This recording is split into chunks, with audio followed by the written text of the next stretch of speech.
ഈ പ്രാവശ്യം നമുക്ക് ഫോർപ്ലേനെ പറ്റി സംസാരിക്കുമ്പോൾ ആദ്യം അറിയാൻ ആഗ്രഹിക്കുന്നത് ഏജ് വൈസ് എന്തൊക്കെയാണ് മാറ്റങ്ങൾ വരുന്നത്, അതേപോലെ പ്രഗ്നൻ്റ് ആകുമ്പോഴും അല്ലെങ്കിൽ പ്രഗ്നൻസിക്ക് ശേഷവും എങ്ങനെയാണ് ഫോർപ്ലേയിൽ മാറ്റങ്ങൾ വരുന്നത്. ഇപ്പോൾ ഏജ് വൈസ് തിരിക്കുവാണെങ്കിൽ നമുക്കിപ്പോൾ വേണമെങ്കിൽ ടീനേജ് ആയിട്ട് എടുക്കാം. അത് കഴിഞ്ഞൊരു കല്യാണം കഴിക്കുന്ന പ്രായം അല്ലെങ്കിൽ കോർട്ട്ഷിപ്പിൻ്റെ പ്രായമാകുമ്പോൾ ബിഫോർ മാരേജ് അല്ലെങ്കിൽ ഒരു റിലേഷൻഷിപ്പ്, പിന്നെ ഇമ്മീഡിയറ്റ്ലി ആഫ്റ്റർ മാരേജ്, എല്ലാം ഡിഫറെൻ്റ് ആട്ടോ. അതുകൊണ്ട് ആഫ്റ്റർ മാരേജ് പിന്നത്തെ സ്റ്റേജ് ജനറലി പ്രഗ്നൻസി ആണല്ലോ. അപ്പോൾ അതുണ്ടെങ്കിൽ ഇൻ പ്രഗ്നൻസി, പിന്നെ ആഫ്റ്റർ ഡെലിവറി എങ്ങനെയാണ്, പിന്നെ മിഡിൽ ഏജ്, അത് കഴിഞ്ഞിട്ട് പിന്നെ ഓൾഡ് ഏജ്, അങ്ങനെ കാറ്റഗറൈസ് ചെയ്ത് പറയാം. ഇപ്പൊ ടീനേജിൽ ആദ്യം ടീനേജ് എടുത്ത് നോക്കി എന്തൊക്കെയായിരിക്കും പോപ്പുലർ ടീനേജേഴ്സ് ചെയ്യണ എന്തോ സാധാരണ കുറെ അങ്ങോട്ടും ഇങ്ങോട്ടും നല്ല കാര്യങ്ങൾ അങ്ങോട്ട് വർത്താനം പറയുക, നല്ല ടെക്സ്റ്റ് അയക്കുക, അല്ലെങ്കിൽ നല്ല ടെക്സ്റ്റ് അയക്കുക എന്ന് പറയാം.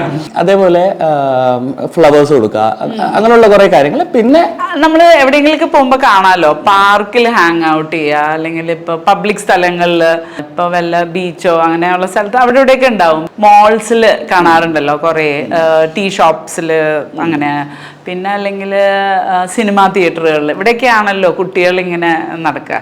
അപ്പോൾ ആ ഫോർപ്ലേയിൽ യൂഷ്വലി എന്തൊക്കെ എലമെന്റ്സ് ഒക്കെ കാണാറ്? ഐ മീൻ ലൈക്ക് നമ്മൾ അനലൈസ് ചെയ്യുകയാണെങ്കിൽ എലമെന്റ് ഓഫ് ടച്ച് കാണാറുണ്ട്. ടച്ച് കുറെ പേർക്ക് ലവ് ലാംഗ്വേജ് ടച്ച് ഉണ്ട്. ആ സമയത്ത് മുട്ടി നടക്കാൻ എല്ലാവർക്കും ഭയങ്കര ഇഷ്ടമാണ്. കല്യാണം കഴിഞ്ഞ് കുറച്ചാൾ കഴിയുമ്പോൾ എത്ര അകം നടക്കാവും അത്ര അകം നടക്കും കഴിയുമ്പോ. ഓക്കെ, അപ്പൊ ടച്ച് ഉണ്ട്. പിന്നെ മെയിൻലി അതാണ് കുട്ടികളെ കാണാറ്. പണ്ടത്തെ ഇതിലെങ്ങനെയാന്ന് വെച്ച് കഴിഞ്ഞാൽ കേട്ടിട്ടുണ്ടോ ഈ first base, second base, third base എന്ന് രാം കേട്ടിട്ടുണ്ടോ? വെസ്റ്റേൺ വേൾഡിൽ യൂസ് ചെയ്യുന്ന ഒരു ലാംഗ്വേജാ. ഫസ്റ്റ് ബേസ് എത്തി, സെക്കൻഡ് ബേസ്, തേർഡ്. ഇവിടെ കുറവാ. അതിലെങ്ങനെയാ വെച്ചാൽ ഫസ്റ്റ് ബേസ് എന്ന് പറഞ്ഞു കഴിഞ്ഞാൽ നമ്മൾ ഇതുപോലെ ഇങ്ങനെ കുറച്ച് മിണ്ടണതും ഇതൊക്കെയാണ്.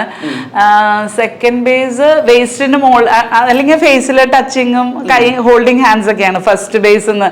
വെസ്റ്റേണിൽ ഇതാട്ടോ, അതും പണ്ടത്തെ ഇപ്പം മാറി. പിന്നെ സെക്കൻഡ് ബേസ് അവർ ഉദ്ദേശിക്കുന്ന touching above the waste, third എന്ന് പറയുമ്പോൾ ബിലോ ദ വേസ്റ്റ്, ഫോർത്ത് എന്ന് ജനറലി അവർ ഉദ്ദേശിക്കുന്നത് പ്രോപ്പർ സെക്ഷൽ ഇന്റർകോഴ്സ് എന്നാണ്.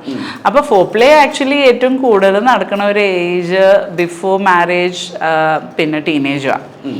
സത്യം പറഞ്ഞു കഴിഞ്ഞാൽ കുറെ പ്രായമായ ആൾക്കാർ പറയും ഇപ്പൊ ജനിച്ചാൽ മതിയായിരുന്നു എന്ന്. കാരണം അവരുടെ കാലഘട്ടത്തിൽ ഇത് കുറവായിരുന്നല്ലോ. പണ്ട് ഇങ്ങനെ പബ്ലിക് ഡിസ്പ്ലേ ഓഫ് അഫെക്ഷൻ ആൾക്കാർ ഒട്ടും അലവ് ചെയ്യില്ലായിരുന്നു. ഇപ്പോഴും മോറൽ പോലീസിങ് ഉണ്ട്, എന്നാലും കുറവാ. ഇപ്പൊ നമുക്ക് നിറയെ കാണാം, പ്രത്യേകിച്ച് സിറ്റീസിലൊക്കെ ഇഷ്ടം പോലെ, നമ്മുടെ നാട്ടിൽ തന്നെ ഇഷ്ടം പോലെ കാണാം. അപ്പോൾ ഫോർപ്ലേ ആക്ച്വലി എൻജോയ് ചെയ്യണ ഏറ്റവും കൂടുതൽ ആ ഏജിലാണ്. കല്യാണം കഴിയുമ്പോഴത്തേക്കും ഒന്ന് ആൾക്കാർ പറയും സമയമില്ല, വേറെ റെസ്പോൺസിബിലിറ്റീസ് വന്നു, അങ്ങനെ പോകും. അപ്പോൾ പലരും ചോദിക്കാറുണ്ട് എന്തായാലും അത് കഴിഞ്ഞ് കിട്ടൂല്ലെങ്കിൽ ഇപ്പോഴെങ്കിലും ആയിക്കൂടെ എന്നൊക്കെ ചോദിക്കുന്ന ആൾക്കാരുണ്ട്. അത് വേറെ ടോപ്പിക്, അതിലേക്ക് പിന്നെ വരാം. ബട്ട് ജനറലി ഫോർപ്ലേ ഇതിൽ ആൾക്കാർ എൻജോയ് ചെയ്യുന്നത് ആ പ്രോക്സിമിറ്റിയാണ്. ടീനേജേഴ്സ് ടച്ച്, ക്ലോസ്നെസ്, പിന്നെ ഈ പറഞ്ഞ പോലെയുള്ള എന്ന് വെച്ചാൽ എടുത്തു കൂടെ പോയാലും ഷോക്ക് അടിക്കുന്ന ഒരു ഇത്. പിന്നെ എന്താ പറയാ, അവർക്ക് വേറെ റെസ്പോൺസിബിലിറ്റീസ് ഇല്ലാത്തതുകൊണ്ട് വെറുതെ ചെറിയ കാര്യങ്ങളെ കുറിച്ച് അങ്ങോട്ടും ഇങ്ങോട്ടും മിണ്ടി ആ സമയത്ത് ബോറടിക്കില്ല അവർക്ക്. അവര് 6 മണിക്കൂറോ 10 മണിക്കൂറോ ഫുൾ ഡേ വർത്താനം പറഞ്ഞു കഴിഞ്ഞ് പിന്നെ രാത്രി മേ ബി 3-4 hours കമ്മ്യൂണിക്കേറ്റ് ചെയ്യാൻ പറ്റും. ആ ഒരു ഏജിൽ മാത്രമേ അങ്ങനെ പറ്റുള്ളൂ. എന്ന് വെച്ച് കഴിഞ്ഞാൽ അവരത്രയ്ക്കും മറ്റേ വ്യക്തിയുടെ അടുത്ത് കമ്മ്യൂണിക്കേഷൻ ഇഷ്ടപ്പെടും. അപ്പൊ അങ്ങോട്ടും ഇങ്ങോട്ടും കേട്ടിരിക്കാൻ പറ്റും. പിന്നീടുള്ള പ്രായത്തിൽ അത് ഭയങ്കര കുറവാണല്ലോ. ആ ഒരു ഏജിൽ മാത്രം, അല്ലെങ്കിൽ ബിഗിനിങ്ങില് ആ ഒരു സ്റ്റേജ് ഇത്.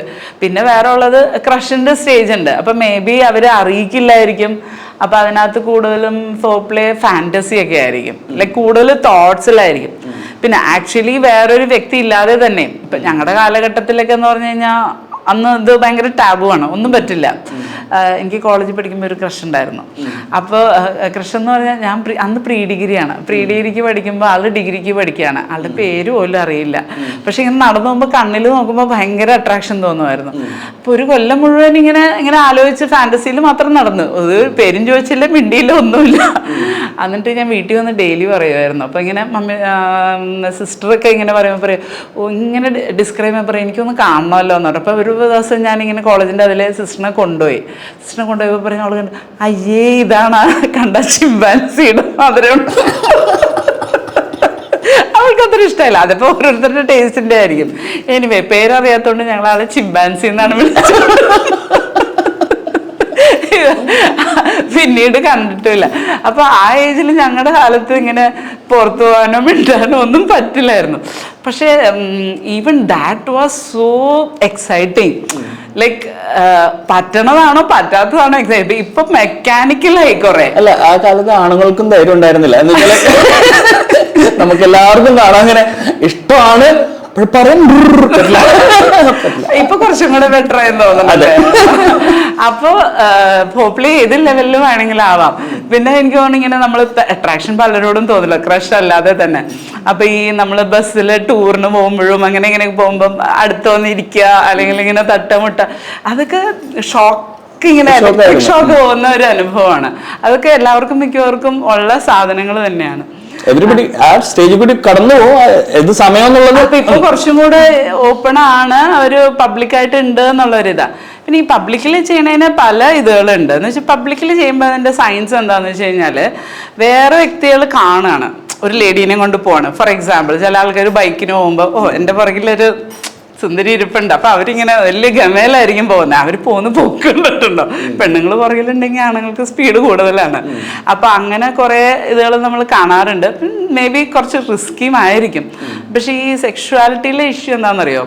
ഈ അഡ്വഞ്ചർ, റിസ്ക്, ഫോർബിഡൻ, നോവൽറ്റി, ഇങ്ങനെയുള്ള എലമെന്റ്സ് ഇതിനെ കൂട്ടുക ചെയ്യുക. അപ്പൊ വീട്ടുകാർ കാണുമോന്നുള്ള ഒരു പേടി, ഇവർ സമ്മതിക്കില്ല എന്നാണെന്നുണ്ടെങ്കിൽ ഇത് കൂടും. തീ മാതിരിയാ, ഫയർ മാതിരിയാ. എണ്ണയിൽ നമ്മൾ ഫയറിൽ എണ്ണ ഒഴിക്കണ പോലെയാണ് വീട്ടുകാർ സമ്മതിക്കാതിരിക്കണേ. കിട്ടാതന്നെയാണ് കൂടുതൽ. അപ്പൊ ടീനേജേഴ്സിന് നിങ്ങൾ സമ്മതിക്കില്ലേ? എന്നാ ഞാൻ ചെയ്തിട്ടേ ഉള്ളൂ. അപ്പൊ കൂടുതൽ നല്ലത് അവരോട് നന്നായിട്ട് സംസാരിച്ച് ഇത് ചെയ്യണേ, റാദർ ദാൻ പാടില്ല പാടില്ല എന്ന് പറഞ്ഞു കഴിഞ്ഞാൽ ഡെഫിനറ്റ്ലി അത് കൂടുകയുള്ളൂ, ഫ്ലെയിം കൂടുകയുള്ളൂ. അപ്പൊ അങ്ങനത്തെ എലമെന്റ്സ് ഉണ്ട്. പിന്നെ ഇപ്പോഴത്തെ സിറ്റുവേഷൻ പണ്ടത്തേക്കാളും വ്യത്യാസം എന്താണെന്ന് വെച്ച് കഴിഞ്ഞാൽ ഒരു ഫ്ലൂയിഡിറ്റി വന്നു. പണ്ടത്തേനേക്കാളും ആൾക്കാർ ഓപ്പണായിട്ട് സെക്ഷുവാലിറ്റീനെ ഇത് ചെയ്യുന്നതുകൊണ്ട് പല ഓറിയന്റേഷൻ, അതായത് ഇപ്പോൾ സ്ത്രീകൾ സ്ത്രീകളുടെ കൂടെ പുറത്തു പോകുന്നതും പുരുഷന്മാരുടെ കൂടെ പോകുന്നതും ഗ്രൂപ്പായിട്ട് 5-6 ആൺകുട്ടികളുടെ കൂടെ ഒരു പെൺകുട്ടി പോകുന്നതും ഒക്കെ നമുക്കിപ്പോൾ കാണുകയും ചെയ്യാം. It's happening. അപ്പം അതിനെ നമുക്ക് കണ്ണടച്ച് ഇതൊന്നുമില്ല കൾച്ചറലി എന്നും പറഞ്ഞ് നമുക്ക് ഇരിക്കുന്ന കാലഘട്ടം കഴിഞ്ഞുപോയി. അതിന് പകരം പേരൻസ് കുറച്ചും കൂടെ ഓപ്പണായിട്ട് ഒക്കെ മിണ്ടി കുട്ടികളോട് സംസാരിച്ച് ഒരു സേഫായിട്ട് കൊണ്ടുപോകണം നല്ലത്. ആക്ച്വലി ഒരു മൂവി, പഴയ സിനിമ സൗണ്ട് ഓഫ് മ്യൂസിക് എന്ന് പറഞ്ഞിട്ടൊരു മൂവിയിൽ ഒരു പാട്ടുണ്ട് ആക്ച്വലി. അല്ല, ഐ ആം 16, അത് കേട്ടിട്ടുണ്ടോ? അതായത് അതിലൊരു പെൺകുട്ടിക്ക് ഇങ്ങനെ ഒരാളുമായിട്ട് ഒരു അഫെയർ പോലെ ഉണ്ട്. അപ്പം ആ ലേഡി അവരെ ഇങ്ങനെ ഹെൽപ്പ് ചെയ്യണതാ. അപ്പം നിനക്കിപ്പോൾ 16 years ആണ് എന്ന് പറഞ്ഞിട്ട് I am 16 going on 17 fellows will fall in line. അതായത് ഞാൻ 16 ഗോയിങ് ഓൺ 7, ആൾക്കാരിങ്ങനെ ലൈനായിട്ട് നിൽക്കും. അപ്പം അത് കഴിഞ്ഞുള്ള കണ്ടിന്യൂഷനിൽ പറയണത് ഇതുണ്ടാവും, ജസ്റ്റ് വെയിറ്റ് ചെയ്ത് കഴിഞ്ഞ് കഴിഞ്ഞാൽ ആ ഒരു ടൈം പീരീഡ് ക്രോസ് ആകുമ്പോൾ ആ ഒരു ഇത് പോവും. അപ്പോൾ ടീനേജേഴ്സിന് ആ ഏജിൽ ശരീരം നിറച്ച് ഹോർമോണാണല്ലോ. അപ്പം നമുക്ക് അട്രാക്ഷൻ തോന്നണം, ക്രഷ് തോന്നുന്നതും കോമൺ ആണ്. പക്ഷെ അത് പലപ്പോഴും ലോങ് ടേം റിലേഷൻഷിപ്പായിട്ട് നന്നായിട്ട് പോകണമെന്നില്ല. അപ്പോൾ നമ്മൾ ആ ഒരു ക്രഷ് വരുമ്പോഴും ഇത് വരുമ്പോഴും അങ്ങനെ ഒരു ഇത് വരുമ്പോഴും എനിക്ക് കുട്ടികളോടുള്ള അഡ്വൈസ് എന്താണെന്ന് വെച്ചാൽ വെയിറ്റ് ആൻഡ് സീ. നിങ്ങൾ പുറത്ത് വെക്കോ, നിങ്ങൾ മിണ്ടിക്കോ. പക്ഷേ ഇത് ഒരു ഡിസിഷൻ ആക്കരുത്. ബിക്കോസ് ഈ ലൈഫ് എന്ന് പറയുന്നത് ഭയങ്കര കോംപ്ലക്സ് ആണ്. ഇതിന് ഒരു കുറച്ച് വർഷം കഴിയുമ്പം ഈ കോളേജ് വിട്ട് വേറെ കോളേജ് വിട്ടുമ്പോൾ മിക്കതും ഇത് ബ്രേക്കപ്പ് ആവാറുണ്ട്. ലോങ് ടേം പോവില്ല. ചിലത് ലോങ് ടേം പോകുമ്പോഴും ഔട്ട്കം നല്ലതായിരിക്കില്ല. ഞങ്ങൾക്ക് പേഷ്യൻ്റ് സെക്ഷൽ പ്രോബ്ലം ആയിട്ട് വരുന്ന ഒരുപാട് എണ്ണം ലവ് മാരേജസ് ആണ്. കല്യാണത്തിന് മുമ്പ് എല്ലാം ഭയങ്കര അടിപൊളിയായിരുന്നു. 10 വർഷം അറിയാം, 8 വർഷം അറിയാം. കല്യാണം കഴിഞ്ഞ് ഒന്നുമില്ല, ഭാര്യ എന്നെ തൊടണില്ല, ഒന്നുമില്ല, അല്ലെങ്കിൽ ഭർത്താവ് എന്നെ തൊടണില്ല, സെക്സും ഇല്ല, ഒന്നുമില്ല, ഫുൾ പ്രോബ്ലം. അപ്പം ഇതിനെ നന്നായിട്ട് നോക്കിയിട്ട് വേണം അത് ലോങ് ടേം റിലേഷൻ ആക്കാൻ. ക്രഷ് തോന്നുന്നത് ഞാൻ നേരത്തെ പറഞ്ഞിട്ടുണ്ട്, നമ്മുടെ ശരീരത്തിലെ ഹോർമോൺ സർജാണ്. അത് ടെമ്പററിയാണ്. ലോജിക്കൽ ബ്രെയിൻ തിങ്ക് ചെയ്യില്ല. എൻജോയ് ചെയ്താലും ലോങ് ടേം ഡിസിഷൻ ആക്കണതിന് പകരം അതേസമയം നമ്മുടെ സെൽഫിനെ കുറിച്ചും കുറച്ച് ചിന്തിക്കുന്നത് നല്ലതാണ്. കുറച്ചു കൊല്ലം കഴിഞ്ഞാൽ നമ്മളെന്താണ്, നമ്മൾ പഠിച്ചിട്ടില്ലെങ്കിൽ നമുക്ക് കരിയർ ഉണ്ടോ? ഇന്നത്തെ കാലത്ത് നമ്മൾ രണ്ട് കാലിലും നമുക്ക് നിൽക്കാൻ പറ്റിയില്ലെങ്കിൽ, ഫൈനാൻഷ്യൽ ഇൻഡിപെൻഡൻസ് ഒക്കെ ഇല്ലെങ്കിൽ നമ്മൾ ചിലപ്പോൾ പെട്ടുപോകും. സ്ത്രീ ആയാലും പുരുഷനായാലും ആ ഒരു പീരീഡ് കഴിയും. അത് പേരൻസ് പറഞ്ഞ് മനസ്സിലാക്കണം. അതായത് ഈ ഒരു പീരീഡ് കഴിഞ്ഞ് വേറൊരു ലൈഫ് ഉണ്ട്. ഫോർപ്ലേ ഒക്കെ all good and well, but what will happen after that എന്ന് ചിന്തിക്കണം. അത് മാത്രമല്ല കമ്പാരിസൺ. കുറേ പേഷ്യൻസ് പറയണത് എന്താണെന്ന് വെച്ച് കഴിഞ്ഞാൽ, കല്യാണം കഴിഞ്ഞിട്ട് ഞങ്ങൾ ഫോർപ്ലേ ഒന്നുമില്ല, പക്ഷേ അതിന് മുമ്പ് വേറെ റിലേഷൻഷിപ്പ് ഉണ്ടായിരുന്നപ്പോൾ ഭയങ്കര എൻജോയബിൾ ആയിരുന്നു. കമ്പാരിസൺസ് കൂടുതലാണ്. ടൈമില്ല, ഫോർപ്ലേ ഇല്ല അതിന് മുമ്പ്. അപ്പോൾ ചില ആൾക്കാർ പഴയ ആൾക്കാരുമായിട്ട് റീകണക്റ്റ് ആവുന്നു, പല ക്ലാസ്മേറ്റ്സുമായിട്ട് റീകണക്റ്റ് ആവുന്നു after marriage. So the message is that കല്യാണം കഴിഞ്ഞ് ഫോർപ്ലേ വേണം. മറ്റേതും you should have only what you should actually ideally take. ആ ഒരു ഇതാണ് ലൈക്ക് ഡോപ്പമീൻ ഡീടോക്സ് എന്ന് പറയുന്ന ഒരു സംഭവം. ഓവറായിട്ട് ഡോപ്പമീൻ കിട്ടിക്കഴിഞ്ഞാൽ പിന്നെ എന്ത് കിട്ടിയാലും സന്തോഷം വരില്ല. അത് മനസ്സിലാക്കണം and build A life also. അതാണ് ടീനേജിൻ്റെ. അപ്പോൾ അടുത്ത സ്റ്റേജിൽ വരുമ്പോൾ അതെങ്ങനെ മാറും? അടുത്തത് before marriage and after marriage. Before marriage similar ആണ്, ഫുൾ ഇതായിരിക്കും. അപ്പോൾ അവർ കുറേ കമ്മ്യൂണിക്കേറ്റ് ചെയ്യും, ഷെയർ ചെയ്യും. ഇതുപോലെ കുറച്ചൊക്കെ പുറത്തു പോകും, വീട്ടുകാർ സമ്മതിക്കാണ്ടും സമ്മതിച്ചൊക്കെ പുറത്തു പോകും. ചിലവർ ഫോർപ്ലേ ആൻഡ് സെക്സ്. ബട്ട് ഇപ്പോഴത്തെ കാലഘട്ടത്തിൽ ഫോർപ്ലേ ഓൾമോസ്റ്റ് എല്ലാവരും ഉണ്ട്. സെക്സ് കുറച്ച് പേർക്ക് ഉണ്ടാവുള്ളൂ, but they will go for it. അതും വളരെ സ്പൈസി പീരീഡാണ്, സിമിലർ ആണ്. എത്ര പേര് വേണമെങ്കിലും കൈയും പിടിച്ച് കിടക്കാം. അതിനകത്ത് വേറൊരു ഇതെന്ന് പറഞ്ഞാൽ അവർക്ക് കോമൺ ആയിട്ടുള്ള സ്വപ്നങ്ങളുണ്ട്. നമ്മൾ ഇത് കഴിഞ്ഞാൽ അത് ചെയ്യാം, ഇത് കഴിഞ്ഞാൽ അങ്ങനെ ചെയ്യാം, നമുക്ക് അത് ചെയ്യാം. പിന്നെ കല്യാണം പ്ലാനിങ് ഉണ്ടാവും, കുറെ ഷോപ്പിംഗ് ഉണ്ടാവും, സപ്പോർട്ട് സിസ്റ്റം എല്ലാം ഉണ്ട്. അതിനകത്ത് പൈസയുണ്ട്, വീട്ടുകാർ പൈസയൊക്കെ ചെലവാക്കും. അപ്പൊ അവരിങ്ങനെ ഷോപ്പിങ്ങിന് പോവാ. ഇത് മൊത്തം ഒരു നല്ല മൂഡാണ്. പക്ഷെ എഗെയിൻ കല്യാണം കഴിയുമ്പോൾ അത് പട്ടയെന്നും പറഞ്ഞ് താഴോട്ട് വരാനും സാധ്യതയുണ്ട്. So the thing is that ideally നമുക്ക് ത്രൂ ഔട്ട് ലൈഫ് നല്ല ഒരു ഇത് വേണം. It shouldn't be like only in teenage or before marriage. Why not have it through your life? മനസ്സിലായി? അപ്പോൾ what happens then? We should have it എപ്പോഴും വേണം. Life എപ്പോഴും രസകരമായിരിക്കണം. പിന്നെ നമ്മുടെ പങ്കാളിയുടെ കൂടെ രസകരമായിരിക്കണം. നേരത്തെ ഉണ്ടായിരുന്നു അങ്ങനെയല്ല, പറ്റും. ഭർത്താവിൻ്റെ കൂടെയും ലോങ് ടേം പങ്കാളിയുടെ കൂടെയും പറ്റും. അപ്പൊ ഇവരുടെ സയൻസ് നോക്കിയിട്ട് പിന്നീട് ചെയ്താൽ മതി. എന്തുകൊണ്ട് അവർക്കുണ്ട് എന്ന് നോക്കിയിട്ട് പിന്നീട് ചെയ്താൽ മതി. അപ്പൊ ടീനേജേഴ്സിനുള്ള റീസൺ ഒന്ന് ഹോർമോൺസും, പിന്നെ ഒന്ന് ആ നോവൽറ്റിയും, അങ്ങനത്തെ ഫോർബിഡൻ ഒക്കെ, അതൊക്കെ പിന്നീട് കൊണ്ടുവന്നാൽ മതി. അതിനാണ് ഈ സയൻസ് പറയണേ. ഓക്കെ, ഇനി കല്യാണം കഴിഞ്ഞു. കല്യാണം കഴിഞ്ഞ് ഹണിമൂണിൽ എന്താ പറ്റണേ? ഹണിമൂണിലായിരിക്കും മാക്സിമം ഫോർപ്ലേ ഉണ്ടാവും ഇൻ മാരീഡ് ലൈഫിൽ. അപ്പൊ ജനറലി അതിൽ എന്തൊക്കെയായിരിക്കും സയൻസും സൈക്കോളജിയും? സൈക്കോളജി ഓഫ് ഹണിമൂൺ എന്തൊക്കെയായിരിക്കും? സൈക്കോളജി ഓഫ് ഹണിമൂൺ എന്ന് പറഞ്ഞു കഴിഞ്ഞാൽ എൻജോയ് മാക്സിമം. എന്തുകൊണ്ട് അവരെ മാക്സിമം എൻജോയ് ചെയ്യുന്നു? അഗൈൻ നോവൽറ്റി ഉണ്ട്, ലൈസൻസ് കിട്ടിയിട്ടുണ്ട്, ലൈസൻസ് കിട്ടി. പിന്നെ പാർട്ട്ണറുടെ അടുത്ത് ഇഷ്ടം കാണാം, ഇഷ്ടം ഡെവലപ്പ് ചെയ്യും.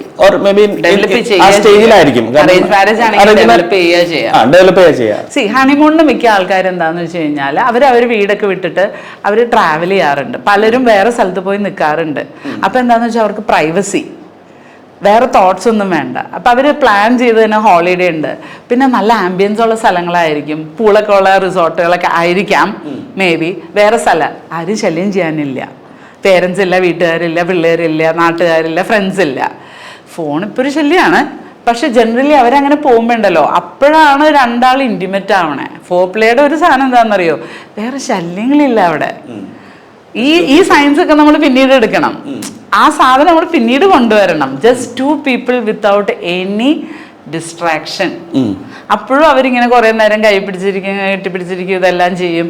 അവർക്ക് ഭക്ഷണം ഉണ്ടാക്കണ്ട, വീട്ടിലെ ജോലി ചെയ്യേണ്ട, ബില്ല് അടയ്ക്കേണ്ട, മിക്കവാറും ലീവായിരിക്കും, ജോലി ചെയ്യേണ്ട. They'll be in A nice place. അതൊക്കെ വന്നു. പിന്നെ അവർക്ക് ഈ മറ്റേ വിഷ്വൽ എലമെന്റ് ഉണ്ട്.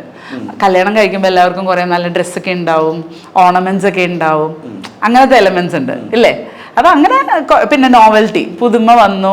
നേരത്തെ ചെയ്യാത്തവരാണെങ്കിൽ പുതുമ വന്നു. നേരത്തെ ചെയ്തവർക്ക് ജനറലി ഹണിമൂൺ കാര്യമായിട്ട് ഉണ്ടാവില്ല, പലർക്കും കുറവായിരിക്കും, കമ്പാരിസൺ വരും.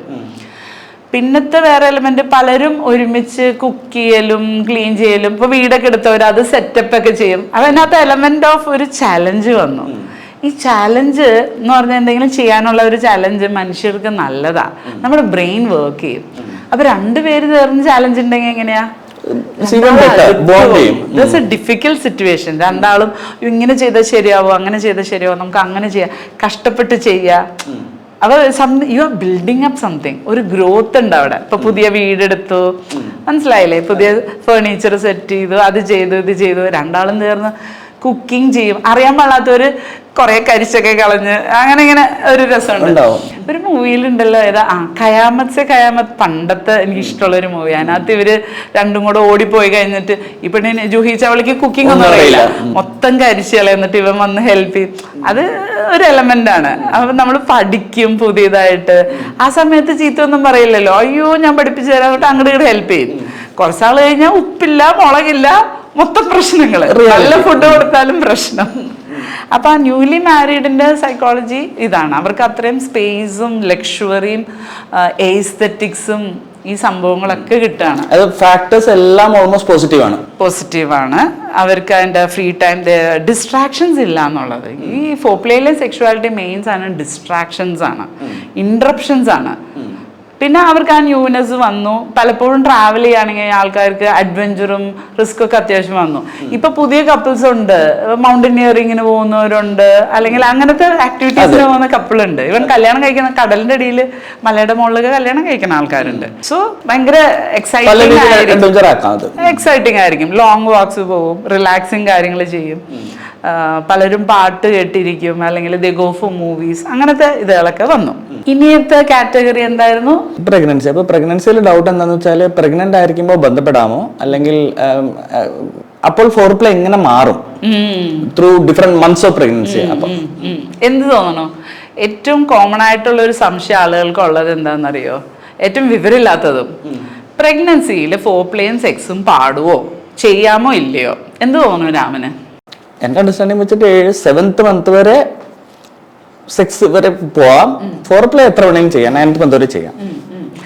മിക്ക ആൾക്കാരും, ഞാൻ കാണുന്ന പേഷ്യൻസ് മെജോറിറ്റി നമ്മൾ ചോദിച്ചു കഴിഞ്ഞാലുണ്ടല്ലോ, ചില ആൾക്കാർ ഡിസ്കണക്റ്റഡ് ആയവരുണ്ട്, സെക്ഷുവലി പ്രശ്നങ്ങളൊക്കെ ചോദിച്ചു കഴിഞ്ഞാൽ പ്രഗ്നൻസി ചെയ്തിട്ടില്ല, കാരണം പ്രഗ്നൻസി ചെയ്യാൻ പാടില്ലാന്ന്. അങ്ങനെ ഒരു തെറ്റിദ്ധാരണയുണ്ട്. പ്രഗ്നൻസിയിൽ ഫോർപ്ലേ സെക്സും ചെയ്യാൻ പാടില്ല എന്നൊരു തെറ്റിദ്ധാരണയുണ്ട്. Scientifically the fact is that as a gynaecologist, പ്രഗ്നൻസിയിൽ ആഫ്റ്റർ പ്രഗ്നൻസി എല്ലാം ഫോർപ്ലേയും സെക്സും എല്ലാം പറ്റും, എക്സെപ്റ്റ് ഇൻ ഫ്യൂ സിറ്റുവേഷൻ. ചില സിറ്റുവേഷൻ ഒഴിച്ച് ബാക്കി എല്ലാ സിറ്റുവേഷനിലും പറ്റും. അതായത് ഇപ്പോൾ ബ്ലീഡിങ് ഉണ്ട് പ്രഗ്നൻസിയിൽ, അബോർഷൻ ഉണ്ടാവാനൊരു ടെൻഡൻസി ഉണ്ടെങ്കിൽ ഡോക്ടർ പറയും പാടില്ല എന്ന്, അപ്പം പറ്റില്ല. ഇല്ലെങ്കിൽ മറുപിള്ള അല്ലെങ്കിൽ പ്ലാസിൻ്റെ താഴെയുള്ളത്, അപ്പം അത് ടച്ച് ചെയ്ത ബ്ലീഡിങ് ഉണ്ടാവും, അപ്പം അത് ഹെവി ബ്ലീഡിങ് റിസ്ക്കാണ്. അങ്ങനെയുള്ള 1-2 കണ്ടീഷൻസിൽ മാത്രമേ പാടില്ലാത്തതുള്ളൂ. Through out. ഇപ്പം ഞങ്ങൾ UK പ്രാക്ടീസ് ചെയ്യുന്ന സമയത്ത്, പണ്ടാട്ടോ, ഇത് 25-30 വർഷം മുമ്പാണ്, അവിടെ നമ്മൾ ഒബ്സ്റ്റട്രിക്സിൽ സ്ത്രീകൾ വന്നിട്ട് എന്ത് ചെയ്തിട്ട് ലേബർ പെയിൻ തുടങ്ങണില്ല, 9 മാസമായി എന്ന് പറയണവരടുത്ത് ഞങ്ങൾ പറഞ്ഞു വിടണം എന്താണെന്നറിയോ, കുറേ നിപ്പിൾ സ്റ്റിമുലേഷനും സെക്സും പറയും. എന്താണെന്ന് വെച്ചാൽ ഇത് ചെയ്യുന്ന സമയത്ത് ഓക്സിറ്റോസിന്, ഈ പ്രോസ്റ്റഗ്ലാൻഡിൻസ്, ഇങ്ങനെയുള്ള കെമിക്കൽസ് റിലീസ് ആകുമ്പോൾ ലേബർ സ്റ്റാർട്ടാവും. അപ്പോൾ 9 മാസമായിട്ടും ഡേറ്റ് ആയിട്ടും 40 weeks ആയിട്ട് തുടങ്ങാത്ത ആളുകൾക്ക് ഞങ്ങൾ UK പണ്ട് പറഞ്ഞു കൊടുത്തിരുന്ന കാര്യമാണ്, ഇപ്പോഴൊന്നുമല്ല. നമ്മുടെ നാട് ഇപ്പോഴും അത്രയും ഡെവലപ്പ് ചെയ്തിട്ടില്ല. ഇപ്പോഴും ആൾക്കാർ ഇത് പാടില്ല എന്ന് വിചാരിച്ചിരിക്കുകയാണ്, പക്ഷെ അത് പാടും. പക്ഷെ സിസേറിയൻ ആണെങ്കിൽ ആ മുറിവ് ഉണങ്ങണ വരെ ഒബ്വിയസ്ലി പറ്റില്ല, അതൊരു സർജറിയാണ്. പക്ഷെ അതിന് 1 മാസം മതി, ആക്ച്വലി മാക്സിമം ഒരു 6 weeks മതി. നോർമൽ ഡെലിവറി ആണെങ്കിൽ 1-2 ആഴ്ച ആവശ്യമുള്ളൂ, അതോടുകൂടി അതെല്ലാം ഹീൽ ചെയ്യും. അങ്ങനെ പ്രത്യേകിച്ച് വൂണ്ടൊന്നും ഇല്ല, എപ്പിസിയോട്ടമി അല്ലാതെ ഇല്ല. അപ്പൊ ത്രൂ ഔട്ട് പ്രഗ്നൻസി പറ്റും. പിന്നെ അതിനകത്തൊരു ബ്യൂട്ടിഫുൾ എലമെന്റ് ഉണ്ട്. എന്താണ് ആ ബ്യൂട്ടിഫുൾ എലമെന്റ് പ്രഗ്നൻസിയില്? ബേബി. കാരണം അപ്പൊ അവരുടെ ഇന്റിമസി ഒരുപാട് കൂടുക വേണ്ടത്, കുറയല്ല വേണ്ടേ. കാരണം ഈ ബേബി വയറ്റിൽ കിടന്ന് അവരുടെ ഫാദറിന്റെയും മദറിന്റെയും എല്ലാ സ്നേഹം അനുഭവിക്കുകയാണ്. കാരണം ആ സ്ത്രീയുടെ ശരീരത്തിലുള്ള ഹോർമോൺസ് ഇവർ ബന്ധപ്പെടുമ്പോഴും ഇത് ചെയ്യുമ്പോഴെല്ലാം ആ ഹോർമോൺസ് എല്ലാം തന്നെ ഈ ബേബിക്ക് കിട്ടുകയാണ്. ഹാപ്പി ഹോർമോൺസും ഓക്സിറ്റോസിനും ഡോപ്പമിനും സെറട്ടോണും എല്ലാം ബേബിക്ക് കിട്ടുകയാണ്. അത് ബേബിയുടെ ഡെവലപ്മെൻറ്റിന് എക്സ്ട്രീംലി നല്ലൊരു സാധനമായിരിക്കും.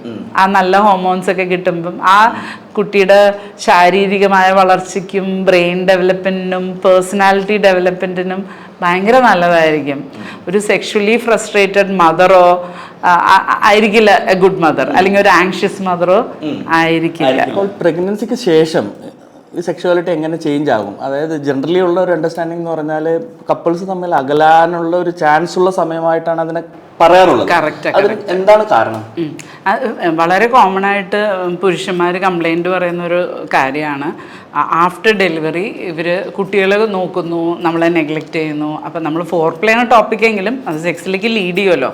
അപ്പോൾ ആ സമയത്ത് ഫോർ പ്ലേയും ഇല്ല, സെക്സും ഇല്ല എന്ന് വളരെ കോമൺ ആയിട്ട് പുരുഷന്മാർ കംപ്ലൈൻറ്റ് ചെയ്യുന്ന ഒരു കാര്യമാണ്. കാരണം അതിനകത്ത് എന്താണെന്ന് വെച്ചാൽ ഇവർ ഡെലിവറിക്ക് വീട്ടിൽ കൊണ്ടുപോകും. നമ്മുടെ നാട്ടിലൊരു സിസ്റ്റമാണ്. ചിലപ്പോൾ 1 മാസം കഴിഞ്ഞ് വരും, അല്ലെങ്കിൽ 3 മാസം കഴിഞ്ഞ് വരും, ചിലപ്പോൾ 6 മാസം കഴിഞ്ഞ് വരുന്നവരുണ്ട്. പിന്നെ ശ്രദ്ധ മുഴുവൻ കുട്ടികളിലേക്ക് പോകും. അപ്പം അതിന് ഫിസിയോളജിക്കൽ കാരണങ്ങളുണ്ട്. സ്ത്രീക്ക് ഇപ്പം പലപ്പോഴും ഉറക്കം ഇളക്കണമല്ലോ, പിന്നെ ഈ കുട്ടീനെ നോക്കാൻ ഇടയ്ക്കിടയ്ക്ക് എണിക്കണം, അവരുടെ കാര്യം നല്ല സ്ട്രെയിനാണ്. ചിലപ്പോൾ വർക്കിംഗ് വുമൺ ആണെങ്കിൽ അവരുടെ എനർജി ഓൾമോസ്റ്റ് തീരും. അപ്പോൾ അത്യാവശ്യം ബുദ്ധിമുട്ടാണ്. പിന്നെ ഇപ്പോൾ സിസേറിയൻ അല്ലെങ്കിൽ എപ്പിസോട്ടമി ആണെങ്കിൽ അതിൻ്റെ വേദന ഉണ്ടാവും, ബ്ലീഡിങ്, അങ്ങനത്തെ പോസ്റ്റ് ഡെലിവറി ഇഷ്യൂസൊക്കെ ഉണ്ടാവുമല്ലോ. അപ്പോൾ എല്ലാം കൊണ്ടും അവർക്ക് ആ ഒരു നെഗറ്റീവ് എലമെൻ്റ് ഉണ്ട്. പ്ലസ് എന്താണെന്ന് വെച്ചാൽ അവർക്ക് പ്ലഷർ കിട്ടുന്ന ഇതെന്ന് കിട്ടുന്നത് ഡോപ്പമീൻ, ഓക്സിറ്റോസിൻ, ഇങ്ങനെയുള്ള സാധനങ്ങൾ കുഞ്ഞിനെ നോക്കുമ്പോൾ അവർക്ക് ഡോപ്പമീനും സെറട്ടോണിനും കിട്ടും, ഹാപ്പി ഹോർമോൺസ്. ഫീഡ് ചെയ്യുമ്പോൾ, ബ്രസ്റ്റ് ഫീഡ് ചെയ്യുമ്പോൾ ഓക്സിറ്റോസിൻ കിട്ടും. അപ്പോൾ ആ സാധനമാണ് ഫോപ്ലേയിലും ഓഗസ്റ്റിലൊക്കെ കിട്ടുന്നത്. ഒരു സ്ഥലത്ത് നിന്ന് കിട്ടുമ്പോൾ മറ്റേതിനോടുള്ള താല്പര്യം ഒരു ശകലം കുറയാൻ സാധ്യതയുണ്ട്. ഇനി ഒരു സാധനം, ബ്രസ്റ്റ് ഫീഡ് ചെയ്യുന്ന സമയത്ത് ഇവർക്ക് ഓവുലേഷൻ പലർക്കും ഉണ്ടാവില്ല, ചിലർക്ക് 1 ഇയർ ഒന്നും ഉണ്ടാവില്ല. അപ്പോൾ ആ പ്രോപ്പറായിട്ടുള്ള ഈസ്ട്രജൻ ഹോർമോണിൻ്റെ ഇതില്ലല്ലോ. ആ സമയത്ത് അവർക്ക് പ്രൊജസ്ട്രോണും പ്രൊലാക്റ്റിനൊക്കെയാണ് ഹൈ ആയിട്ട് നിൽക്കുക, ഫീഡിങ്ങിൻ്റെ ഹോർമോൺ. അപ്പോൾ ആ ഒരു ഈസ്ട്രജൻ ഇല്ലാത്ത, സൈക്ലിക്കൽ ഇല്ലാത്തത് കൊണ്ടും അവരുടെ ലിബിഡോയിൽ കുറവ് വരാനായിട്ടൊരു മേജർ റീസൺ ആണ്. അപ്പോൾ പ്രശ്നം എന്താണെന്ന് വെച്ച് കഴിഞ്ഞാൽ ഈ ഹസ്ബൻഡുമാർ അല്ലെങ്കിൽ പാർട്ട്നേഴ്സ് അവർക്ക് ഇതുകൊണ്ട് ഒരു അവരെ അബാൻഡൻ ചെയ്ത ഫീലിംഗ് വരും. ഇല്ലെങ്കിൽ ഇപ്പോൾ പ്രഗ്നൻസി ഉണ്ടാവുമെന്ന് പേടിയുള്ള സ്ത്രീകളുണ്ട്. ഫിയർ ഓഫ് പ്രഗ്നൻസി കാരണം കോൺട്രസെപ്ഷൻ ഉപയോഗിക്കുന്നതിന് പകരം അവർ അബ്സ്റ്റെയിൻ ചെയ്യും. അബ്സ്റ്റെയിൻ ചെയ്യുന്ന പറഞ്ഞാൽ ബന്ധപ്പെടാതിരിക്കും, ബലം പിടിച്ച് ബന്ധപ്പെടാതിരിക്കും. അപ്പോൾ പുരുഷന്മാർക്ക് അത് ഭയങ്കര ഫ്രസ്ട്രേറ്റിംഗ് ആകുമ്പോൾ അവർ പലപ്പോഴും വേറെ ഇതിലേക്കൊക്കെ പോകാൻ സാധ്യതയുണ്ട്. പണ്ടാണെങ്കിൽ വേറെ കണക്ഷൻസ്, ഇപ്പം ആണെങ്കിൽ പോണിലേക്കും മാസ്റ്റുർബേഷനിലേക്കും പോകുമ്പോൾ എന്താണെന്ന് വെച്ചാൽ അത് ഹാബിറ്റായി പോകാറുണ്ട്. അത് ശീലമായി പോകുമ്പോൾ പിന്നെ അവരതിന്ന് തിരിച്ചു വരില്ല. അത് എളുപ്പമാണല്ലോ, പെട്ടെന്ന് കഴിയും, എന്തിനാ ഇത്ര ടൈം സ്പെൻഡ് ചെയ്യണമെന്നുള്ളൊരിത്. അപ്പം അവിടെ പല ദമ്പതിമാരും അകന്നു പോകാനായിട്ടൊരു കാരണം അതാണ്. അപ്പം നമ്മൾ ആദ്യം ഈ ടീനേജ് ആയതൊക്കെ പറഞ്ഞില്ലേ, ആ എലമെൻറ്റ്സ് എല്ലാം നമ്മൾ അറിഞ്ഞുകൊണ്ട് ഇതിലേക്ക് കൊണ്ടുവരണം. ഡെലിവറി കഴിഞ്ഞ് കഴിഞ്ഞാൽ ഫോപ്ലേയും ബന്ധപ്പെടലും ഒന്നും പാടില്ല എന്നില്ല. സയൻറ്റിഫിക്കലി ഇതെല്ലാം ഭയങ്കര നല്ലതാണ്. ഫാദറും മദറും കണക്റ്റ് ആവുന്നത് കുഞ്ഞിനും നല്ലതാണ്. ഒരു കാരണവശാലും ആ സമയത്ത് അബ്സ്റ്റെയിൻ ചെയ്യേണ്ട ആവശ്യമില്ല. ഇൻഫാക്റ്റ് ഒരു സ്ത്രീ നല്ല വെൽ ഗ്രൂംഡ്, വെൽ കെയർഡ്, നല്ല ഒരു ഫിസിക്കലി അട്രാക്റ്റീവ് ആയിട്ടുള്ളൊരു സ്റ്റേജാണ് സത്യം പറഞ്ഞു കഴിഞ്ഞാൽ ഈ പോസ്റ്റ് ഡെലിവറി. തേച്ചുകുളിയും കുഴമ്പും മരിച്ചുമൊക്കെ കഴിഞ്ഞാൽ അവർ നല്ല ഈ എണ്ണയൊക്കെ തേച്ച് കുളിച്ച് കഴിയുമ്പോൾ അവർ ഫിസിക്കലിയും ഇതായിരിക്കും. അപ്പോൾ ആ സമയത്ത് ദേ ഷുഡ് ഹാവ് പ്രോപ്പറായിട്ടുള്ള കോൺട്രസെപ്റ്റീവ് ഉപയോഗിക്കണം. ഗർഭനിരോധന മാർഗങ്ങൾ ഉപയോഗിച്ചിട്ട് ദേ ഷുഡ് ഹാവ്. കുഞ്ഞിന് സമയം കൊടുക്കുന്ന പോലെ തന്നെ പാർട്ട്ണറിന് സമയം കൊടുക്കണം. അതാണ് കറക്റ്റ്.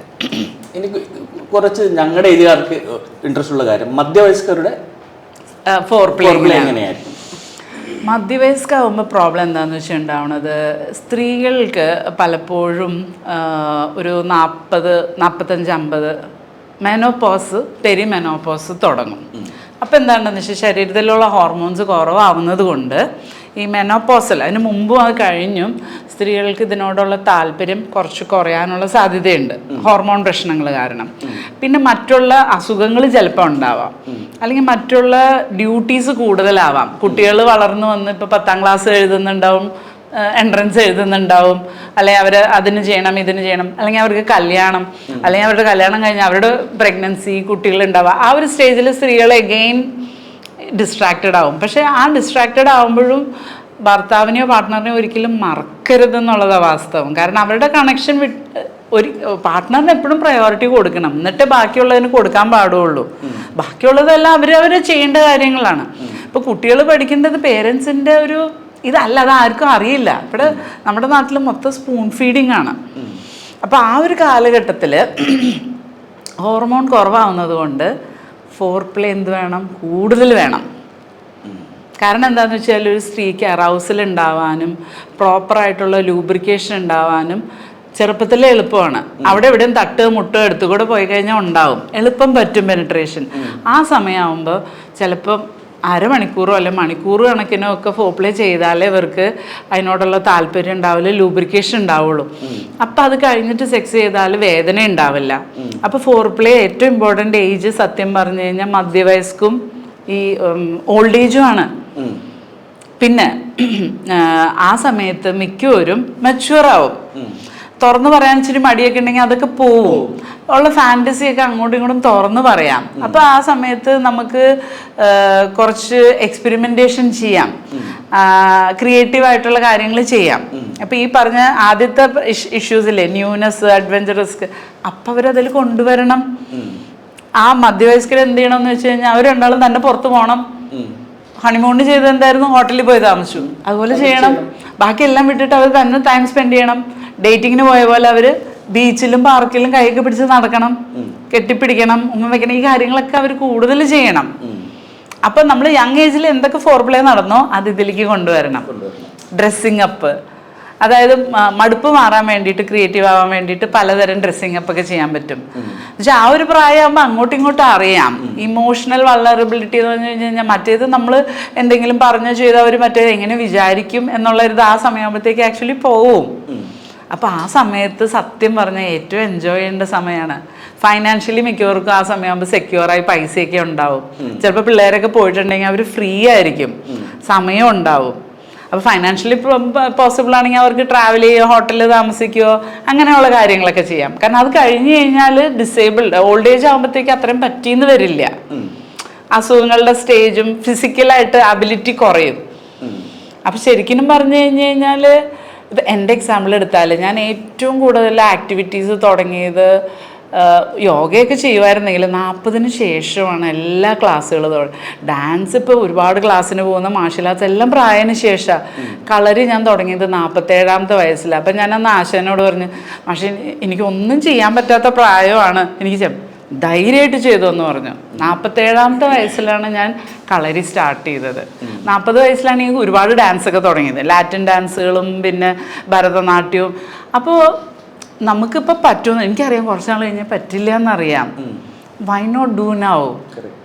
ആരോഗ്യം ഉണ്ടെങ്കിൽ നമുക്ക് we should be able to see. മുമ്പിലോട്ട് പോയി കഴിഞ്ഞാൽ ഇതൊന്നും ചെയ്യാൻ പറ്റിയെന്ന് വരില്ല. അപ്പോൾ ഇഷ്ടമുള്ള സാധനങ്ങളെല്ലാം ചെയ്യാം. അപ്പോൾ ഞാൻ പറയുകയാണെങ്കിൽ മധ്യവയസ്കർ പെരുമോനപ്പോസ് ആകുമ്പോൾ എല്ലാം ഒരു ഡിപ്രഷൻ അടിച്ച് വെറുതെ ലോകത്ത് കിടക്കണ എല്ലാ ചീത്ത കാര്യങ്ങളും ആലോചിച്ച് വീട്ടിൽ കരഞ്ഞുകൊണ്ടിരിക്കും, അല്ലെങ്കിൽ തല്ലുപിടിച്ചിരിക്കും. അതിലും നല്ലത് എക്സ്പ്ലോർ യുവർ ഇഷ്ടമുള്ള കാര്യങ്ങൾ. ഈ പറഞ്ഞ പോലെ ഇപ്പോൾ പാർട്ട്ണറുടെ കൂടെ ആണെങ്കിൽ എൻജോയ് ചെയ്യാം. ഇപ്പോൾ സ്ത്രീകൾ ജനറലി പണ്ടത്തെ ഒരു തീരം കുറവാണ്, പോണും അങ്ങനെയൊന്നും വാച്ച് ചെയ്യാത്തവരാ. പക്ഷെ പോൺ കണ്ടില്ലെങ്കിൽ റൊമാൻറ്റിക് മൂവീസ്, ഇറോട്ടിക് മൂവീസ്, അല്ലെങ്കിൽ എക്സ്പെരിമെന്റിൽ ഞാൻ ഈ ഡ്രസ്സിങ്ങിന്റെ ഇതൊക്കെ പറഞ്ഞിട്ടുണ്ട്, ആ പ്രായത്തിലും ചെയ്യാം. അവർക്ക് ഇഷ്ടമല്ലേ ഇതൊക്കെ ചെയ്യാം. അപ്പൊ വേറൊരു പെർസ്പെക്റ്റീവിൽ ആലോചിക്കുകയാണെന്നുണ്ടെങ്കിൽ എന്തുകൊണ്ട് ചെയ്തുകൂടെ? ഈ ചെറുപ്പത്തിൽ ചെയ്യുന്ന ആൾക്കാർ എന്തുകൊണ്ട് ചെയ്തുകൂടാ? ഞാൻ പറയുന്നത് എന്താ വെച്ചാൽ, ഇപ്പൊ മധ്യവയസ്സാവുമ്പോൾ ആണുങ്ങളും കരിയറിൽ ബിസി ആയിരിക്കും. അപ്പോൾ ഇവിടെ പ്രയോറിറ്റിയാണ്. അപ്പോൾ ആക്ച്വലി പറഞ്ഞു കഴിഞ്ഞാൽ എഫേർട്ട് ഇൻക്രീസ് ആവുകയാണ് അല്ലേ? കൂടുതൽ എൻജോയ് ചെയ്ത് സെക്ഷുവാലിറ്റിക്ക് ഫോർപ്ലേക്കൊക്കെ ഉണ്ടല്ലോ, പ്രായമില്ല. ആളുകൾക്കൊരു തെറ്റിദ്ധാരണയാണ് ഈ യങ് ഏജിലുള്ളൂന്ന്. അത് തെറ്റാണ്. കാര്യം ഹോർമോൺ കുറയുമെങ്കിലും ഇത് മൊത്തം നമ്മുടെ തലയിലാണ്. ലൂബ്രിക്കേഷൻ എടുത്തു കഴിഞ്ഞാൽ ഇപ്പൊ പറഞ്ഞ യങ് പേഷ്യന്റ് ആർക്കും ലൂബ്രിക്കേഷൻ ഇല്ല. കാരണം എന്താണെന്ന് വെച്ച് കഴിഞ്ഞാൽ അവർ ആ പ്രോപ്പറായിട്ടുള്ള സ്റ്റേജസിൽ കൂടെ പോകുന്നില്ല. ലൂബ്രിക്കേഷൻ എങ്ങനെയാണ് ഉണ്ടാവണത്? വെജൈനന്ന് ഫ്ലൂയിഡ് വരുന്നത് എന്തെങ്കിലും ഗ്രന്ഥി എന്നാണോ വരുന്നത്? അല്ല, മെയിൻ ആയിട്ട് ബ്ലഡ് എന്നുള്ള പ്ലാസ്മയാണ്. അത് ബ്ലഡ് സർക്കുലേഷൻ കൂടുമ്പോൾ അതിന്റെ ഫ്ലൂയിഡാണ് ഒലിച്ചു വരുന്നത്. കുറച്ച് ഗ്രന്ഥികളൊക്കെ അവിടെ ഉണ്ട്, പക്ഷെ മെയിൻ ഫ്ലൂയിഡ് ഇതെന്നാണ്. ഞാനൊരു കപ്പിളിനെ കണ്ടിട്ടുണ്ട്. അവര് സെക്കൻഡ് മാരേജിലായിരുന്നു. എന്നിട്ട് ഇവര് വന്നിട്ട് ആ ലേഡിക്ക് 54 വയസ്സും അയാൾക്ക് 60 അവർക്ക് പേടി. അവർ ബന്ധപ്പെടുമ്പോൾ സ്ക്വേർട്ടിങ്, ഈ ഫ്ലൂയിഡ് പോകുന്നത് കുറേ പോകുന്നു എന്നും പറഞ്ഞ്. എന്നിട്ട് അവർ 3-4 ബെഡ്ഷീറ്റൊക്കെ ഇട്ടിട്ട് ചെയ്യണം, കാരണം ഇങ്ങനെ ബെഡ് മുഴുവൻ. അപ്പോൾ അവർ, ഞാൻ ചോദിച്ചു സെക്സ് എങ്ങനെയുണ്ട്, പക്ഷേ ഭയങ്കര എൻജോയബിളാണ്. 4 2 മണിക്കൂർ. അപ്പം സ്ക്വേർട്ടിങ് ഉണ്ടാവും. പിടികിട്ടിയോ? അപ്പം if you are having it, അപ്പം ഞാൻ പറഞ്ഞു നിങ്ങൾ ചെയ്യണത് പെർഫെക്റ്റ്ലി കറക്റ്റ്, ഒരു കുഴപ്പമില്ല, എൻജോയ്. അപ്പൊ ഈ സ്കേർട്ടിംഗ് എന്ന് പറയുന്നത് ഈ ഫ്ലൂയിഡൊക്കെ കുറെ വരുന്നത് അവരുടെ ഫസ്റ്റ് മാരേജിലൊന്നും ഉണ്ടായിട്ടില്ല. 54 വയസ്സായി, അവര് ഹോർമോൺ ഒന്നും എടുക്കുന്നില്ല, മെനോപോസൊക്കെ ആയതാ. അപ്പൊ തലയിലാണ് മൊത്തം. പിന്നെ ഹോർമോൺ കുറവുള്ളവർക്ക് നമുക്ക് ഹോർമോൺ റീപ്ലേസ്മെന്റ് തെറാപ്പി കൊടുക്കാം. ഈസ്ട്രജൻ കൊടുക്കാൻ പറ്റും. പുരുഷന്മാർക്ക് വേണമെങ്കിൽ ടെസ്റ്റോസ്റ്ററോൺ കൊടുക്കാൻ പറ്റും, വേണമെങ്കിൽ എടുക്കാം. ഇല്ലെങ്കിൽ ആയുർവേദത്തിൽ 5 ഈസ്ട്രജൻസ് ഉണ്ട്, അത് എടുക്കാം. ഇതൊക്കെ അവൈലബിളാ. ഈ ജീവിതം വെറുതെ കരഞ്ഞുകൊണ്ട് കളയേണ്ട ആവശ്യമില്ല. അപ്പം എൻ്റെ അഭിപ്രായത്തിൽ ഫോർപ്ലേ ചെയ്യേണ്ട age middle age, old age ആണ്. ചെയ്യാത്തതൊക്കെ ചെയ്യാ, എന്താ കുഴപ്പം? അപ്പൊ ഇനി ഓൾഡ് ഏജിൽ എന്ത് ചെയ്യണമെന്ന് പ്ലാൻ ചെയ്യണം. അപ്പൊ അതൊന്ന് പറഞ്ഞുതരോ? ഓൾഡ് ഏജിൽ വരുമ്പോൾ റെസ്ട്രിക്ഷൻസ് വരാൻ സാധ്യതയുണ്ട്. കാരണം എന്താണെന്ന് വെച്ചാൽ മേ ബി ആർത്രൈറ്റിസ് വന്നിട്ട് പെയിനുകൾ ഉണ്ടാവാം, നടക്കാൻ പറ്റില്ല, ചിലപ്പോൾ ട്രാവൽ ചെയ്യാൻ പറ്റില്ല. അല്ലെങ്കിൽ ക്യാൻസർ വന്നിട്ട് എന്തെങ്കിലും സർജറി ചെയ്ത വേദനകൾ ഉണ്ടാവാം, കൊളോസ്റ്റമി ബാഗ് ഉണ്ടാവാം, പല ഇഷ്യൂസ് ഓൾഡ് ഏജിലെ ഇഷ്യൂസ് ഉണ്ടാവാം. ചിലവർ ഹെൽത്തി ആവാം. അപ്പം പിന്നെയും അവരുടെ ഇത് അതനുസരിച്ച് ഓൾട്ടർ ചെയ്യേണ്ടി വരും. പക്ഷെ ഓൾഡ് ഏജ് ആവുമ്പം നന്നായിട്ട് പോകുന്ന കപ്പിളാണെങ്കിൽ ഉണ്ടല്ലോ, ലോങ് ടേം ബോണ്ടിങ് ഓൾറെഡി ഫോമായി. അപ്പം ഈ ഫോർപ്ലേ ഓരോ ലെവലിൽ മാറിക്കൊണ്ടിരിക്കും. ഇപ്പം ചില പ്രായമായ ആൾക്കാരുണ്ട്, കണ്ട കൈയൊക്കെ പിടിച്ച് ഇങ്ങനെ റോട്ടിൽ കൂടെ നടക്കുന്നതാണ്. ഈ ഫോറിൻ കൺട്രീസിൽ ഇങ്ങനെ കൈയും പിടിച്ച് ഇങ്ങനെ 80 വയസ്സ് 90 വയസ്സ് ആൾക്കാർ ഇങ്ങനെ ബെഞ്ചുമൊക്കെ ഇങ്ങനെ മണിക്കൂർ കണക്കിന് ഇരിക്കുന്നതാണ്. കിസ്സിങ്ങും ഒക്കെ കാണാം. ഞാൻ UK വർക്ക് ചെയ്യുമ്പം ഹോർമോൺ റീപ്ലേസ്മെന്റ് തെറാപ്പി ഇങ്ങനെ ക്ലിനിക്സ് നടത്തും. അവിടെ നമ്മൾ ഇപ്പോൾ ഈസ്ട്രജൻ പെല്ലറ്റ്സ് ഇങ്ങനെ ഇഞ്ചെക്ട് ചെയ്യും, അതുപോലെ ടെസ്റ്റോസ്റ്ററോൺ പെല്ലറ്റ് നമ്മളിങ്ങനെ ഇഞ്ചെക്ട് ചെയ്യും. സ്ത്രീകൾക്ക് ലിബിഡോ അല്ലെങ്കിൽ സെക്ഷൽ താല്പര്യം കുറയണവർക്ക് ടെസ്റ്റോസ്റ്ററോൺ റീപ്ലേസ്മെന്റ് പറ്റും. പെല്ലറ്റ് എന്ന് പറഞ്ഞാൽ കുഞ്ഞു ഗുളിക പോലെയുള്ള നമ്മൾ കട്ട് ചെയ്ത് സ്കിന്നിൻ്റെ ഉള്ളിൽ വയ്ക്കും. 80 വയസ്സായ സ്ത്രീകൾ വരെ ഉണ്ടായിരുന്നു അതിനകത്ത്. എന്നിട്ട് ഇവര് എല്ലാ 6 മാസം കൂടുമ്പോൾ വരും. അപ്പം നിങ്ങളുടെ ബ്ലഡ് ലെവൽ കുറഞ്ഞിട്ടില്ല, ഇപ്പം നമുക്ക് വെക്കാൻ പറ്റില്ല എന്ന് പറഞ്ഞാൽ അവർ തല്ലുപിടിക്കും. ഇല്ല എനിക്കിപ്പോൾ വേണം. അപ്പം എൻ്റെ ലൈഫാണ് എനിക്ക് ഏറ്റവും important, I want good life എന്നൊക്കെ പറഞ്ഞിട്ട് ഈ വയസ്സായ 80 വയസ്സ് അവർ വരുന്നത് ലിപ്സ്റ്റിക് ഒക്കെ ഇട്ട് ഹൈ ഹീൽസ് ഒക്കെ ഇട്ട് അവർക്ക് പുതിയ ബോയ് ഫ്രണ്ട് ഉണ്ടാവും. അവർ അടിച്ചു പൊളിച്ച് ജീവിക്കുന്ന ലൈഫ്. ഒരു ലേഡിയുടെ വീഡിയോ ഉണ്ട്, 103 ഇയേഴ്സ് ആയിട്ടുള്ള ഒരു ലേഡി, ഒരു യൂട്യൂബ് വീഡിയോ ഉണ്ട്. അവർ പറയുന്നത് വെച്ചാൽ അവർ 80 വയസ്സായപ്പോൾ അവർക്ക് നേരത്തെ ഭർത്താവ് 60 ഇയേഴ്സിൽ നിന്ന് മരിച്ചു, പുതിയ പാർട്ട്ണർ 80 ഇയേഴ്സിൽ കിട്ടി. അവർ പറയാം എൻ്റെ ഏറ്റവും നല്ല ലൈഫ് 80 to 100 ആയിരുന്നു എന്ന്. അതായത് ആ വയസ്സിലും നമ്മൾ വി ഷുഡ് ബി വില്ലിങ്. നമ്മൾ എന്തിനാ പ്രായം ഒറ്റയ്ക്ക് ജീവിക്കണേ? നമ്മുടെ ഇവിടെ എന്താണെന്ന് വെച്ചാൽ പ്രായമായി കഴിഞ്ഞാൽ വേറെ കല്യാണം കഴിക്കാൻ പാടില്ല, ഇൻറ്റിമസി പാടുള്ളൂ. ആ പ്രായത്തിലാണ് ഇൻറ്റിമസി വേണ്ടത്. ഈ 60 വയസ്സായവർ 70 വയസ്സ് 80 വയസ്സായവർ കല്യാണം കഴിക്കുകയോ അല്ലെങ്കിൽ they should have A partner. കാരണം ആ സമയത്ത് ഇൻറ്റിമസി ഭയങ്കര നല്ലതാണ്. അവർ പറയണത് അവരുടെ ഏറ്റവും നല്ല ലൈഫ് ആഫ്റ്റർ 80. അതുകൊണ്ട് മാത്രമാണ് അവർ 103 വരെ ജീവിച്ചതെന്നും അവരുടെ ഹാപ്പിയസ്റ്റ് ഫേസ് ഓഫ് ലൈഫ് അപ്പോഴാണെന്ന് അവർ പറയുന്നുണ്ട്, ആഫ്റ്റർ 80. അപ്പോൾ ഞാൻ പറയുകയാണെങ്കിൽ നമ്മുടെ അപ്പൂപ്പന്മാരും അമ്മമാരും ഒക്കെ പ്രേമിക്കുകയോ കല്യാണം കഴിക്കുകയോ ഇൻറ്റിമേറ്റ് ആവോ ഇതെല്ലാം ചെയ്യണം. ഒരു ലൈഫല്ലേ ഉള്ളൂ, അടിച്ചു പൊളിക്കണം.